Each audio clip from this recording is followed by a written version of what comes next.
Thomas Soto. La croissance va revenir en Europe l'année prochaine. Voilà ce que disent les dernières prévisions de Bruxelles. Bonjour Nicolas Barré. Bonjour Thomas. Évidemment, présenté comme ça, c'est plutôt pas mal. Mais, il y a toujours un mais, la Commission est très critique à l'égard des deux plus grandes économies de la zone euro. Il s'agit donc de l'Allemagne et de la France. Oui, et le plus intéressant, ce sont les critiques à l'égard de l'Allemagne. Alors vous allez me dire, c'est un comble.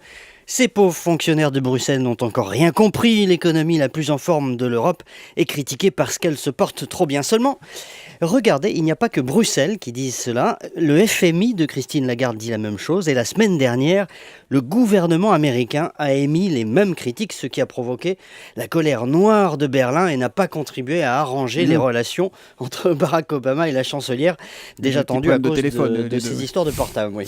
Mais Nicolas, pourquoi tant de critiques à l'égard de l'Allemagne ? On n'est pas habitué, franchement. Alors oui, parce que l'Allemagne ne consomme pas assez et qu'elle compte trop sur la demande des autres pays pour assurer sa prospérité. En gros, comme les ménages allemands se comportent en fourmis et ne dépensent rien, eh bien l'économie allemande vit au crochet de ses voisins européens et du monde. Le bien-être des Allemands repose sur le dos des autres, d'où ces excédents commerciaux énormes.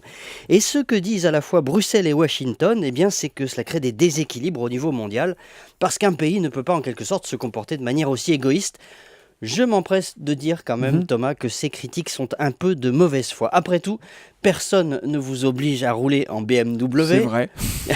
C'est peut-être pas le cas. Non, c'est pas le cas pour ce qui me concerne. Bravo. Personne ne vous oblige non plus à acheter des produits allemands, mais c'est vrai que si 82 millions d'Allemands consommaient davantage, eh bien ça arrangerait tout le monde. Alors Nicolas, les flèches de Bruxelles ne sont pas seulement dirigées vers Berlin, nous aussi, nous en prenons un peu pour notre grade. Là, on est dans du beaucoup plus classique. Bruxelles nous dit que nous ne tiendrons pas nos objectifs de réduction des déficits.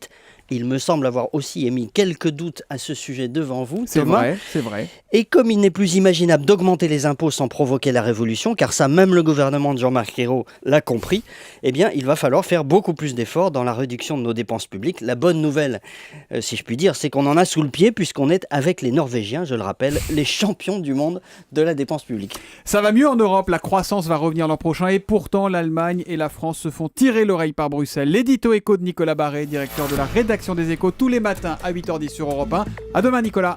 À demain.